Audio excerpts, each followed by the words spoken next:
ഒരു കാലവും ഒരുപാട് കാലത്തേക്കില്ല.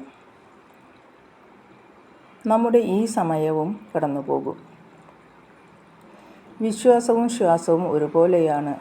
ഒരിക്കൽ നിലച്ചാൽ പിന്നെ അതിന് ജീവനുണ്ടാവില്ല.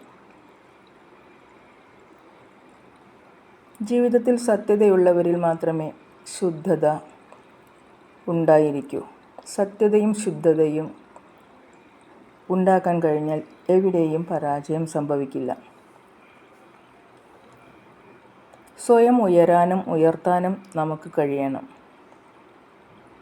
ഉണർന്നിരിക്കുമ്പോൾ കാണുന്ന സ്വപ്നത്തെയാണ് പ്രതീക്ഷ എന്ന് പറയുന്നത്.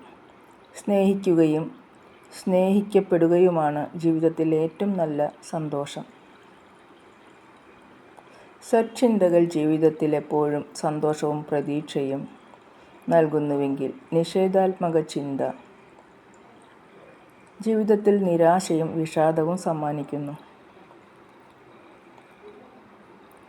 ശക്തനായിരിക്കുന്നതിലല്ല, ശരിയായ രീതിയിൽ ശക്തി ഉപയോഗിക്കുന്നതിനാണ് മഹത്വമുള്ളത്. ഒരുപാട് സന്തോഷത്തോടെ എല്ലാവർക്കും ശുഭരാത്രി. Good night.